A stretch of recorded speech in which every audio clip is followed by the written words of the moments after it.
everyone, it's Ty Bronsky here. I'm joined by former Major Leaguer Bryan LaHair. A-ball, you're an All-Star, and then AA, AAA before getting called up to the Major Leagues. How do you remember being told you were called up to the Major Leagues, and what emotions were going through your head during that moment?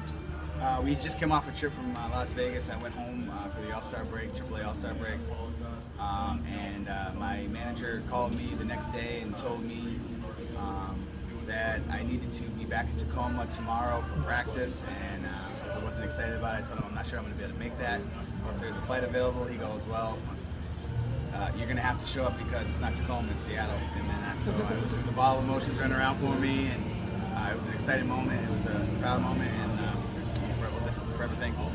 You played 45 games with the Seattle Mariners. Seattle, a really beautiful city, so how did you like playing in the city of Seattle? Oh, it's a great place to play. It's one of the best places to play in baseball.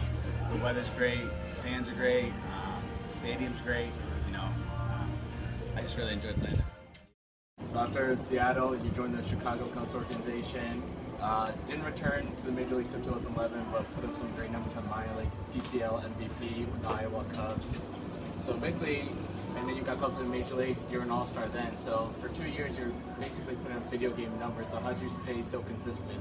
Yeah, I mean, I played with a chip on my shoulder. You know, I had a lot of determination, you know, working in my favor, and I just, you know, I just wanted to be the best, and I worked to be the best. And I was given the opportunity to get at bats, and my teammates were great. So, you know, those kind of things fall into place when you got a good team. So you're part of that All-Star team that went to Kansas City. What do you remember about that experience being part of that 2012 All-Star game? I mean, there's so much to remember, all the way from when Bill Swaim told us in the clubhouse that I made it, to being on the bus driving to the field with Chipper Jones and just having a great conversation with him, to listening to Tony La Russa and Chipper Jones' speech before the game, and winning, you know, playing 3 innings in the field and getting at bat. It was just a ball of emotions the whole weekend. It was probably the greatest time of my baseball career, and I'll never forget it. Were you able to get any pictures with any of the other All-Stars or any autographs or anything like that? Yeah, there's a bunch of pictures that circulate. I got a picture with David Ortiz, Adam Jones, who's a real close friend of mine. Being from Boston, I wanted to make sure that I got David Ortiz, and you know, my brother took that for us, and you know, having my brother down in the field for the home run derby, that was like a childhood dream for both of us, and that was accomplished. So a lot of great things happened that weekend. After that year with Chicago, you went to Japan. Why did you decide to go to Japan after just having so much success in the Major Leagues the year before? That's a good question.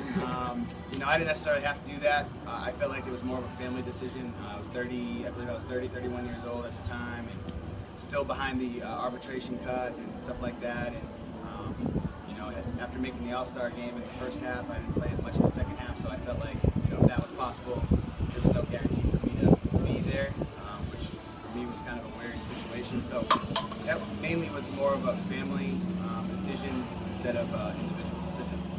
You came back to the States, you joined Cleveland and played with them in the minor leagues, and then you actually played for the Boston Red Sox. You're from Massachusetts, so what was that spring training like, being part of the Boston Red Sox? And you're teammates with that guy, David Ortiz, you mentioned earlier, so what was that like as well? Yeah, I mean, he's incredible. I gained a lot of valuable information from David that camp that I'll never forget. Being around all those guys, I lockered next to Pedroia, got to get a chance to know him a little bit. A lot of the young stars that are coming up, I got a chance to know them a little bit. So, you know, for me, it was an incredible experience, not only for me, but for my family to see me out there wearing that uniform. That was cool for them, and it's something I'll take with me forever. Now this season you're playing with the Somerset Patriots in the Atlantic League. I know maybe the Atlantic League isn't the ideal place where you want to be, but do you kind of think this season's like a blessing in disguise in a way? Independent baseball, it kind of brings it back to your childhood, you know, just playing the game, having fun and competing.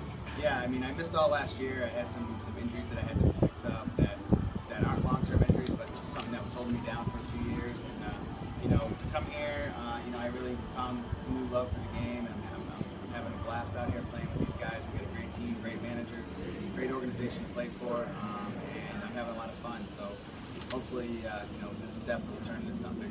Final question for you: playing the major leagues, playing some of the best ballparks in the world, did you have a favorite one you played at?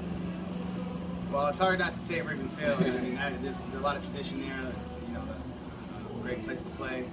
I enjoy playing out at Busch and against the Cardinals. There's not a bad place in big leagues to play. Everything's great when you're there, and you just want to cherish every moment you have. Thank you, Bryan. Appreciate it. All the best to you.